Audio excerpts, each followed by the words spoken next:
Cumprimento a todos com a paz do Senhor. Sempre uma alegria estarmos reunidos na casa do Senhor, mais um domingo, para adorarmos a Deus e aprendermos no seu santo templo.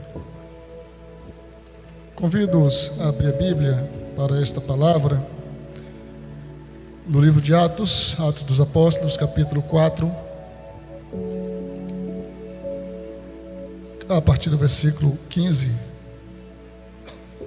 Atos dos Apóstolos, capítulo 4, versículos 15 em diante. Diz assim a palavra de Deus: E mandando-os sair do sinédrio, discutiam entre si, dizendo: Que faremos com estes homens? Pois todos os moradores de Jerusalém sabem que um sinal notório foi feito por eles e não podemos negar. Mas, para que não haja maior divulgação entre o povo, vamos ameaçá-los para não falarem mais neste nome a quem quer que seja. Chamando-os, ordenaram-lhes que de modo nenhum falassem nem ensinassem no nome de Jesus. Mas Pedro e João responderam: Os senhores mesmos julguem se é justo diante de Deus ouvirmos antes aos senhores do que a Deus. Pois nós não podemos deixar de falar das coisas que vimos e ouvimos. Depois, ameaçando-os mais ainda, os soltaram, não tendo achado como os castigar, por causa do povo, porque todos glorificavam a Deus pelo que tinha acontecido. Glória a Deus. Texto da palavra de Deus, relato dos primórdios da Igreja de Cristo, da qual fazemos parte e que somos herança da coragem, da perseverança desses homens de Deus, discípulos de Jesus, apóstolos do Senhor, que enfrentaram perseguições ainda no início da igreja, como chamamos igreja primitiva. Nós estamos estudando nesse trimestre a história da Assembleia de Deus em Rio Branco. Louvo a Deus pela iniciativa do nosso líder, o pastor Luiz Gonzaga, o pastor Valério, o irmão Edson, que trabalharam num conteúdo muito rico para todos nós. E hoje, pela manhã, na segunda lição, estudamos sobre as perseguições que a Assembleia de Deus sofreu no Brasil quando foi iniciada no século passado, início do século passado.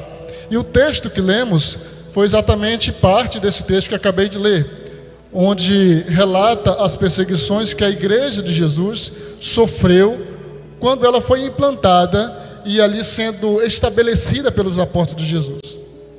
O capítulo 4 mostra exatamente o momento em que o sinédrio, aquele ajuntamento de homens que representavam a lei de Deus, a lei mosaica, sacerdotes, e que eles anteriormente haviam também julgado Jesus, agora eles se reúnem para perseguir os seguidores de Cristo. No capítulo 3 nós tivemos a cura de um paralítico que estava sentado à porta formosa, e quando Pedro e João entravam no templo para orar, ele pediu esmolas, e os apóstolos, sem dinheiro no momento, curaram, que foi muito melhor do que ter dado uma esmola. Mas aquela cura, ela atraiu a atenção das pessoas. O relato de Lucas nos mostra que as pessoas, quando viram aquele milagre, quando viram aquele sinal, elas correram atônitas para ouvir Pedro e João. E os apóstolos direcionaram toda aquela atenção para Jesus. E eles começaram então a pregar Jesus para as pessoas. Mas isso era exatamente no templo dos judeus. E quando eles pregaram sobre Jesus, pregaram o Cristo crucificado, as pessoas creram. E aquilo incomodou os sacerdotes, os mesmos que haviam julgado e entregado Jesus para ser morto pelos romanos. E o texto que lemos nos mostra que eles, depois de interrogarem Pedro e João, eles não conseguiam ver uma razão plausível para castigá-los, nem para mantê-los presos. Mas tiveram uma ideia: vamos ameaçá-los. Vamos ameaçá-los, certamente, parafraseando, certamente eles vão ficar agradecidos por não terem apanhado e nem por ficarem presos, e vão ficar quietos. Então nós lemos aqui que eles ameaçaram os apóstolos, chamando-os ordenaram-lhes que de modo nenhum falassem nem ensinassem no nome de Jesus. Só que eles se surpreenderam, porque aqueles seguidores de Cristo estavam dispostos a entregar a própria vida para manter a pregação do Evangelho de Cristo. Então eles falaram para aqueles sacerdotes, para homens que entendiam da lei, para homens que eram reconhecidos como homens de Deus, e disseram: julguem vocês mesmos, vocês que entendem de Bíblia, vocês que entendem de Deus, é justo nós deixarmos de obedecer a Deus para obedecer os senhores? Não, nós não podemos deixar de falar, de anunciar aquilo que vimos e ouvimos. Mas o que eles tinham visto e ouvido? Quem sabe eles pensavam, quando falaram isso aqui, na experiência de 3 anos com Cristo. Quem sabe Pedro se referia ao seu encontro com Jesus, que mudou a sua vida. O próprio João, que havia sido discípulo de João Batista. E eles disseram: como que nós vamos deixar de falar daquilo que vimos e ouvimos?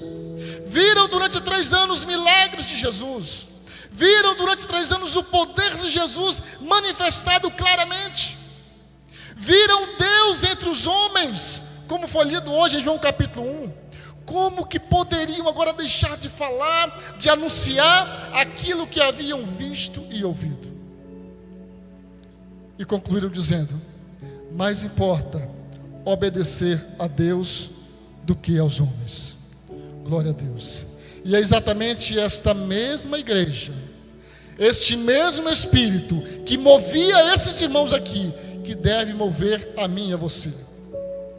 No versículo 31, para finalizar: tendo eles orado, tremeu o lugar onde estavam reunidos, todos ficaram cheios do Espírito Santo e com ousadia anunciavam a palavra de Deus. Finalizando, é o que a Assembleia de Deus tem feito ao longo de mais de 100 anos, sob a unção do Espírito Santo, anunciando com ousadia a palavra de Deus. Que Deus continue nos abençoando nesta missão. Amém.